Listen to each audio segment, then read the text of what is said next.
Comece você dessa vez. Eu diria o seguinte: primeiro é importante distinguir pentecostalismos, porque o movimento pentecostal é multifacetado. Então, em linhas gerais, a gente pode pensar em 4 movimentos distintos. Primeiro, aquilo que a gente chama de pentecostalismo clássico, ligado à Assembleia de Deus, ligado à congregação cristã no Brasil, que é um movimento que começou, de fato, no começo do século XX, no Nordeste, no Norte e em São Paulo. Depois você tem um segundo movimento, aí, década de 50, chamado movimento de cura divina. E aí entra Deus e Amor, Brasil para Cristo, a Igreja de Nova Vida, são talvez os grupos principais dessa segundo movimento. O terceiro movimento é o movimento carismático, década de 60, já ligado a igrejas luterana, batista, presbiteriana, metodista e episcopal.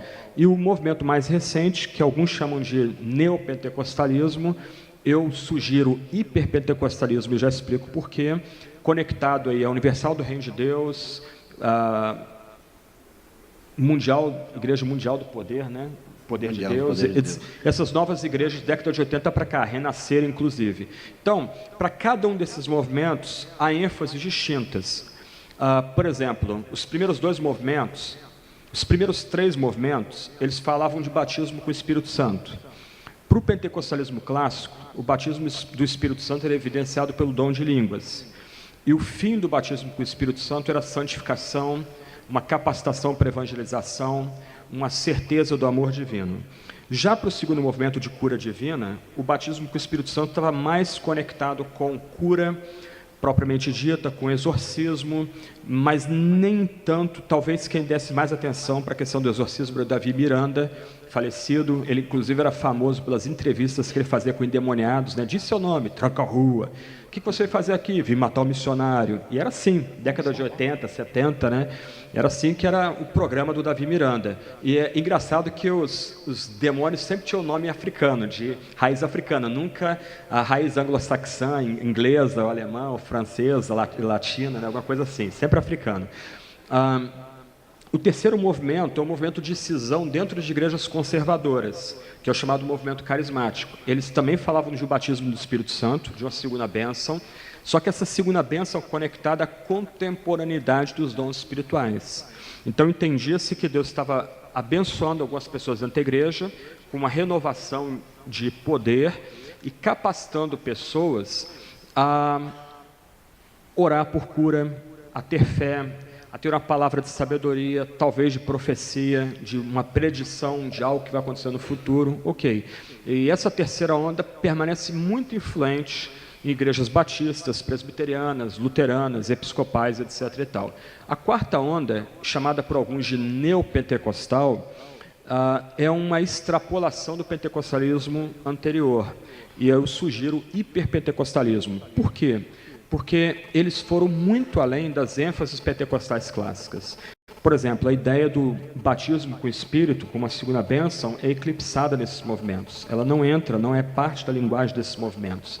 A ideia de dom de línguas, um carisma de uma língua supostamente de anjos, também não entra nesse novo movimento. A ideia agora é vitória contra o diabo, prosperidade, ascensão social, vida feliz, etc. e tal. Por exemplo, numa pesquisa que eu fiz há muito tempo atrás, logo que a Universal do Reino de Deus surgiu, final da década de 90, eu fui numa Assembleia de Deus em Copacabana, uma das primeiras do Brasil.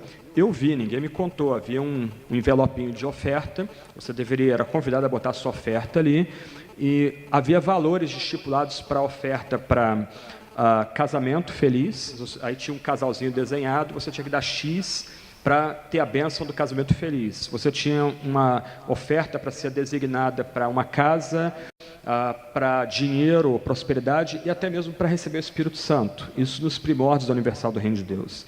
Então é muito difícil, muito complicado falar de pentecostalismo no singular. O que nós temos é um movimento multifacetado. E aí a gente tem que ir com calma aqui. Esse novo movimento de década de 80 para cá, ele, no meu entendimento, não sei se você tem uma visão talvez um pouco diferente, eu não tenho como considerar esse novo movimento como um movimento evangélico de fato, porque não há uma ênfase evangélica da graça de Deus, da cruz de Cristo, da suficiência da cruz, de fé, arrependimento e transformação nesse novo movimento. Toda a premissa desse novo movimento é que há um acordo entre Deus e a humanidade, em que se o homem tiver muita fé, Deus fica obrigado a dar aquilo que o homem pede. Então, vocês já devem ter visto isso na televisão, o pregador da Universal, muito macho, e dizendo mais ou menos o seguinte, com a Bíblia, né? Olha, se Deus não der a graça que vocês estão recebendo, eu abandono isso, aí joga a Bíblia no chão e vou deixar o ministério de lado. Deus é o Deus dos impossíveis. Quanto mais fé você tiver, mais Deus vai abençoar. Você dê oferta, que Deus vai cobrir aquilo que você está dando. Toda a linguagem deles é uma linguagem de troca e barganha. Por exemplo, para a tradição cristã, algumas palavrinhas são muito importantes. Criação, queda, redenção, restauração. Criação, Deus criou tudo muito bem. Queda, alguma coisa mudou, o que nós vemos hoje não era para ser assim. Redenção, Deus começa a consertar. Restauração de todas as coisas, Deus conserta tudo nos novos céus e nova terra. Toda essa visão é abandonada nos novos movimentos religiosos da década de 80 para cá. Você não tem nenhuma palavra sobre mudança de vida, transformação de conduta, de caráter. Você não tem nenhuma palavra sobre a expiação, propiciação. Não há nenhum debate, nenhum interesse em questões ligadas a novos céus, nova terra, inferno, céu, etc. e tal. Todo o pacote é de fruição imediata. Tudo é para aqui e para agora, para consumir aqui e agora. Então, não dá para tratar esses novos movimentos religiosos como evangélicos de fato. Eu estou dizendo que pessoas não podem ser convertidas lá? Não, não é isso que eu estou dizendo. Onde a Bíblia é aberta, mesmo que a mula de Balaão esteja zurrando, Deus é poderoso para pegar a Bíblia e atrair pessoas para si mesmo. Então, Deus pode salvar pessoas nesse meio. Mas, assim, em termos institucionais, não temos como ter ligação com eles. Eu tenho bom trânsito com presbiterianos, então os presbiterianos decidiram, oficialmente, que qualquer membro vindo de Igreja Universal do Reino de Deus, Igreja Mundial do Poder de Deus, Igreja Internacional da Graça, ele tem que ser rebatizado. Eles não rebatizam batistas, não rebatizam assembleanos, mas membros vindos dessas igrejas são rebatizados.